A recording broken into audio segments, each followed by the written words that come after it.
I've climbed a good bit up from the track. About, I don't know, 200 meters or so, 300 meters.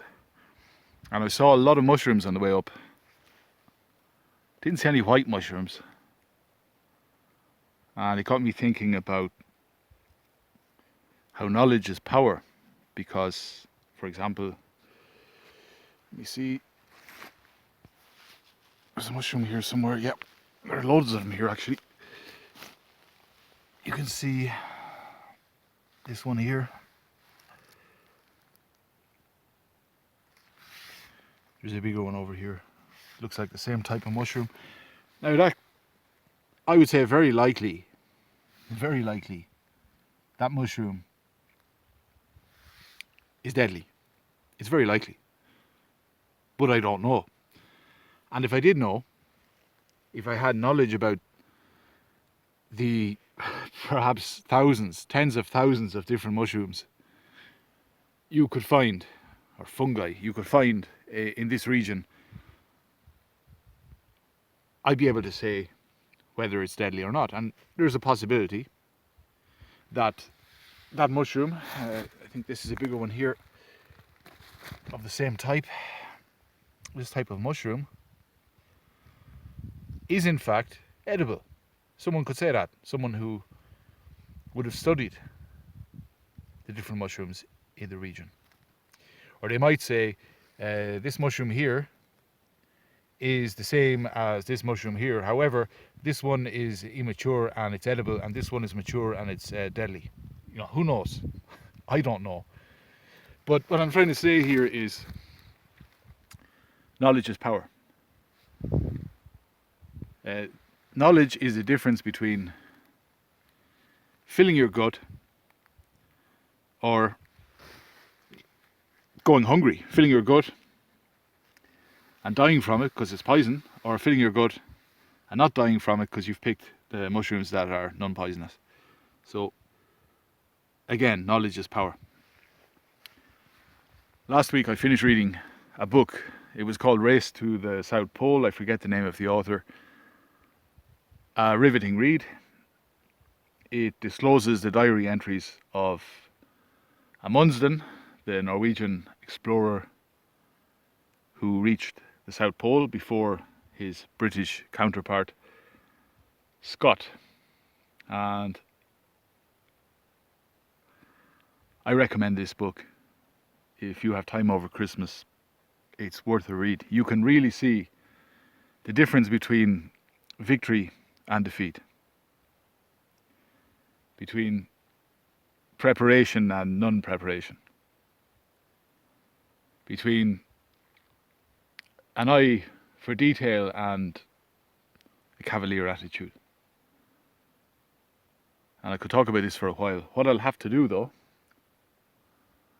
I'm going to have to start walking back because it's going to get dark soon enough, and it's going to take me about 3.5 hours to get back to the village. I want to get back, go into one of the bars, one of the 2 bars really, there are only 2 bars as far as I know, have a coffee and a sandwich and then go back to the city. So I'm going to pack up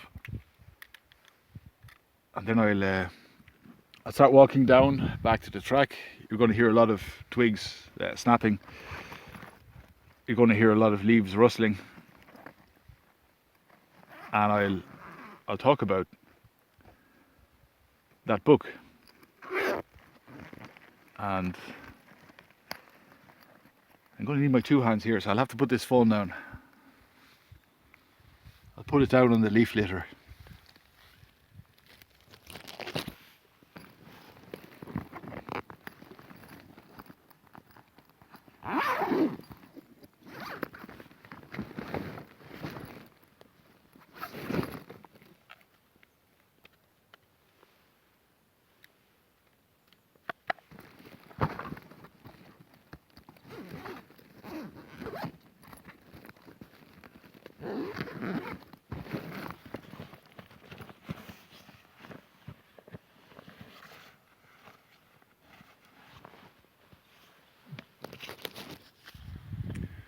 All right.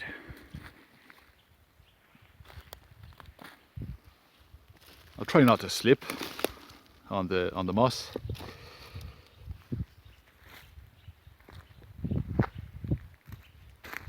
Yeah, so in the book, the Norwegians, being from a much colder climate than the English, they seem to be more aware of what was necessary to use to bring to the South Pole. Whereas the British, they seem to be, I would say, a lot more, I would say, lazy, just generally lazy. So for example, Scott, he didn't have much faith in using dogs.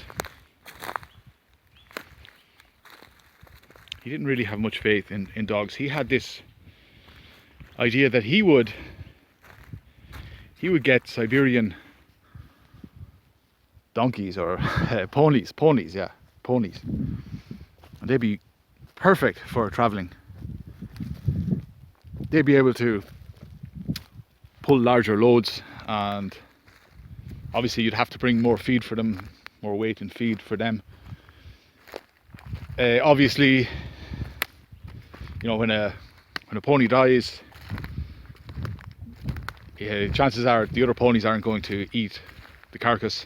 Whereas with dogs, when a dog dies, when a dog decides it doesn't want to run anymore, gets put down, it can then be fed to the other dogs, which gives them energy, which in turn helps the journey to continue. So the Norwegians, they brought lots and lots and lots of dogs. Scott brought lots of ponies and a few dogs.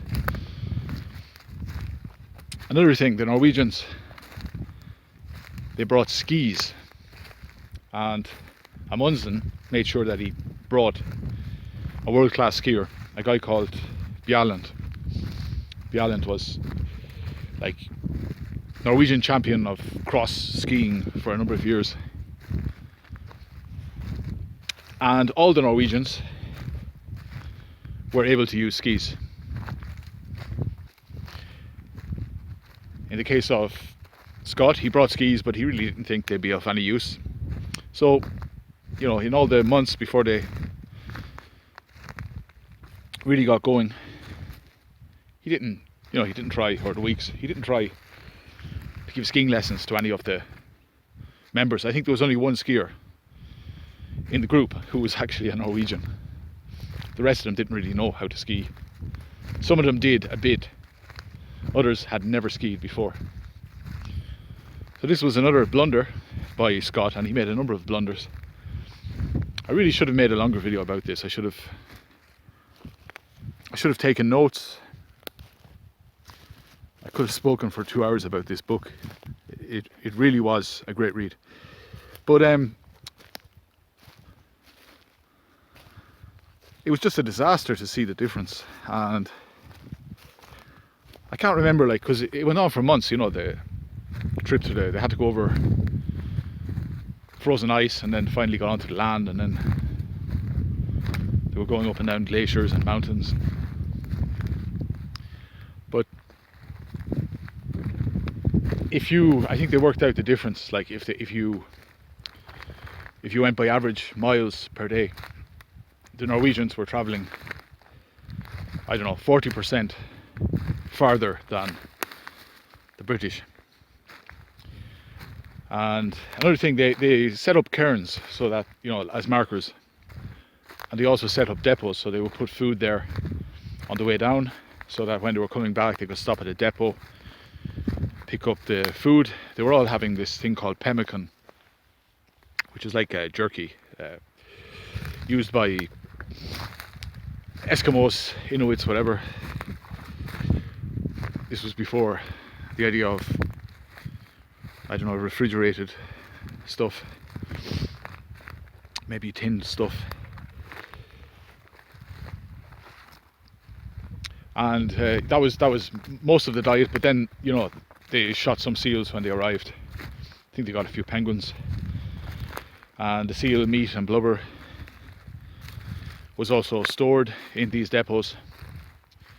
Now, whereas Amundsen organised, I think he had 4 depots on the way back. Scott only set up 3 of them, which would prove deadly for him, because, well, I'll get to that. So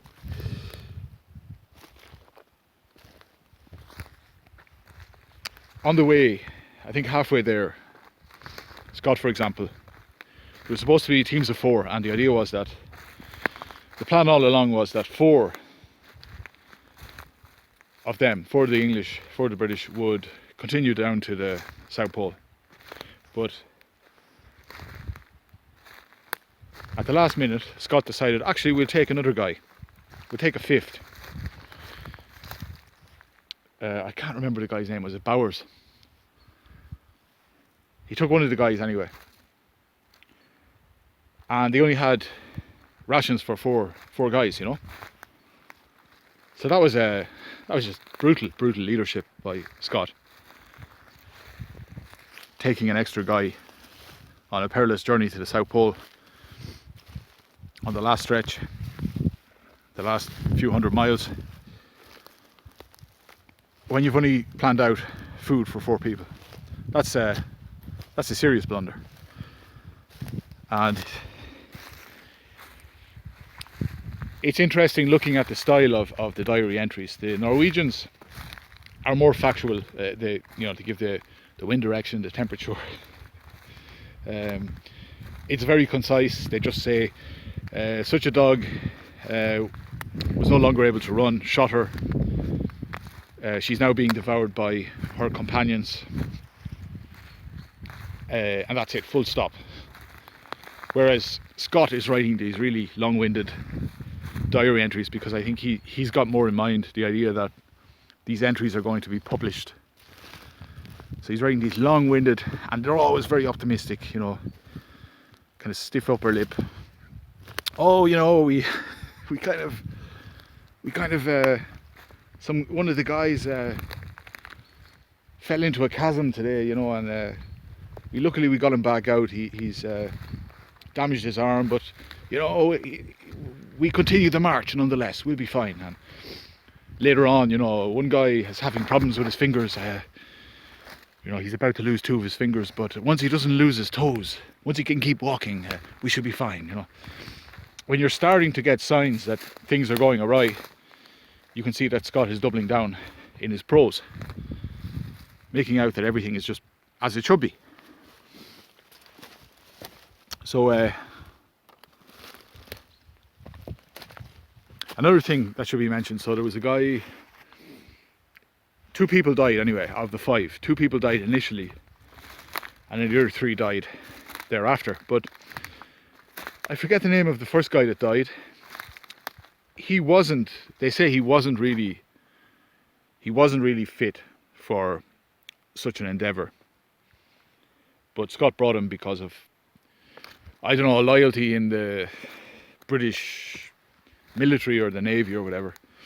He brought him along, and this guy was very tall. Well, he was 6 foot tall and very burly. This was a description. He was 6 foot tall, very burly, and he was on the same rations as the smaller guys. So he succumbed first to signs of scurvy and starvation. He banged his head at some stage as well, and you can see in the diary entries of Scott, he was starting to question him. This guy, he was starting to say, I don't know what the hell is up with him, you know. Sometimes he just stops walking and stares into space, and sometimes he's in a foul humour and there's nothing that can cheer him up. We have to drive him on. Another thing is this guy eventually died. He couldn't keep, he just stood. I think he stood. They were marching on and he stopped, and they didn't notice he had stopped until they were about, I don't know, quarter of a mile ahead of him, and then they had to go back for him, and he was I think he was lying down in the snow, and he was semi-conscious. They brought him back, and then they had to camp them because they couldn't go on. They weren't going to leave him behind. In hindsight, they probably should have, if they wanted to try and survive, but they said we better camp down for the night. And at this stage they were really at 6s and 7s trying to get to each depot. They'd just about make it to a depot in time, and you know they'd already have run out of food, and they'd just get to a depot. Now they lost all their horses on the way down, the ponies, they lost all them on the way down. So it was man hauling at this stage for hundreds of miles.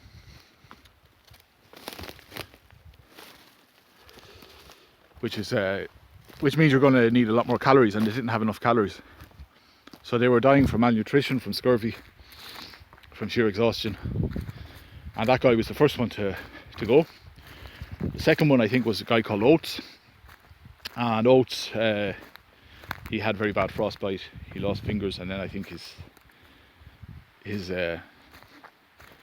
started having problems with his feet. Frostbite of the feet. Tried his best to continue walking, but eventually he died. And then there were 3 of them, and you could see the kind of I don't know, what would you call it, the pretense anyway was starting to fade in Scott's diary, because he started admitting that, you know, oh, I get the feeling we could be in a little bit of trouble now, a little bit of trouble. I do hope we reach the depot.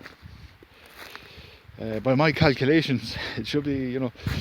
And then it goes on, and at this stage, you know, this is when Scott is coming back from the pole, and the Norwegians got there.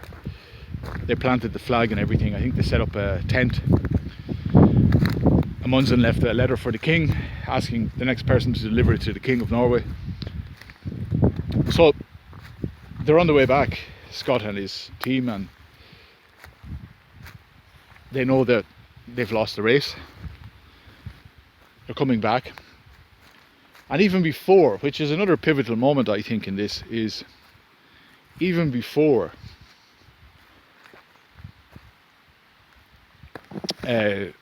the first guy dies, on the way back, Scott, and again, think of it, they're on rations for 4 people, and there's 5 of them, and Scott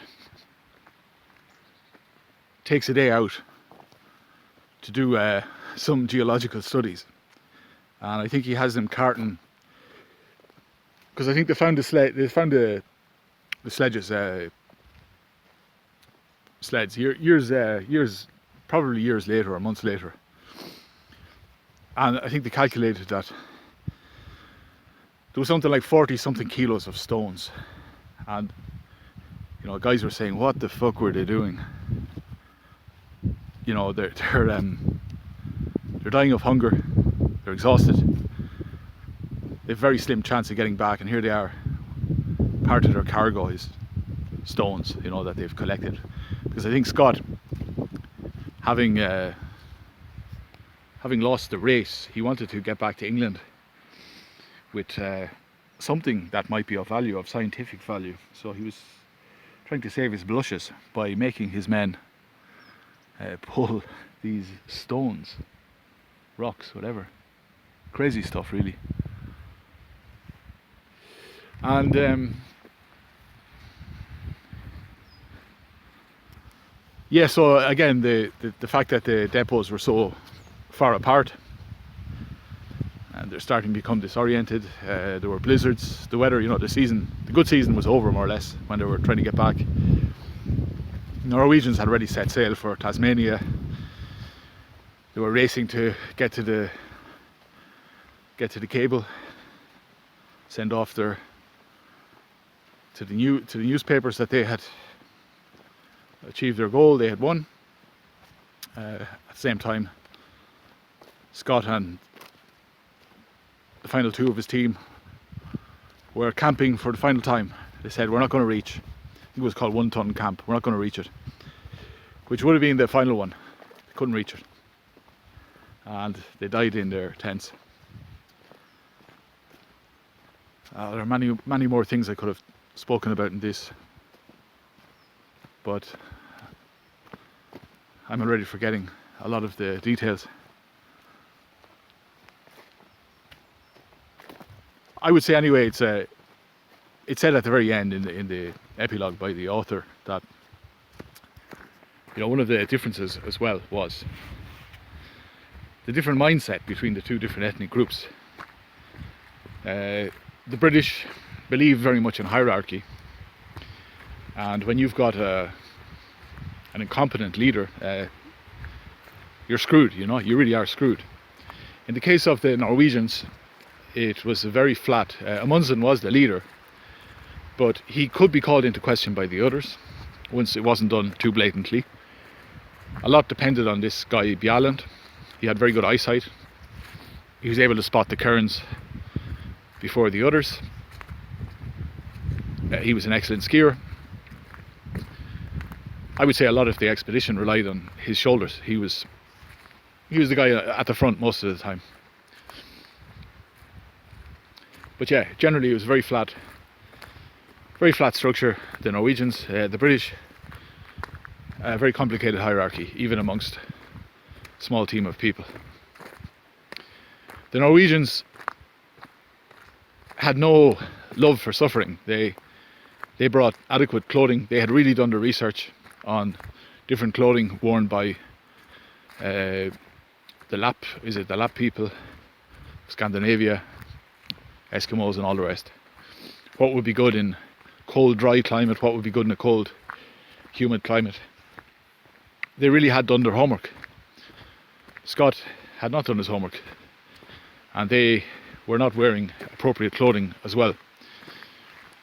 I think they didn't even have, they had hoods or something, but they didn't have fleeces inside the hoods, which means you're losing a lot of heat, and you know, the head is the most important part of the body to keep warm. Once the head goes cold, you're gonna become lost very quickly. So these were all factors.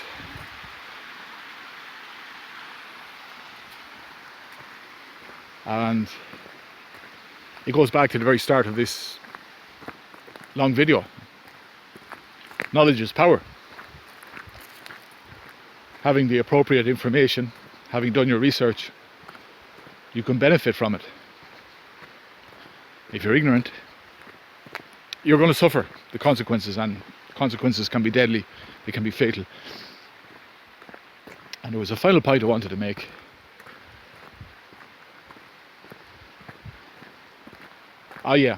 So I was saying that at the very end the author, he mentions the differences between the two groups, the Norwegians and the British. You've got a very flat hierarchy, you've got a complicated hierarchy with the Brits. And the other thing he mentioned was that the British, they had this idea that in order to achieve your goals, you really had to suffer. So it was like a sort of Christian thing. You really had to suffer. If you didn't suffer, that meant your victory wasn't really of any use. You really had to suffer if you wanted to achieve great things. Whereas the Norwegians didn't have any notions of that. For them it was a matter of, we start here, we've made all the preparations, we arrive at the South Pole, we do a little celebration, we plant the flag, and then we get out of Dodge as quickly as possible. And then we move on to the next thing, you know. We'll probably try and explore some other part of the world. You know, you put a line through it, it's done. That was also a big difference. Knowledge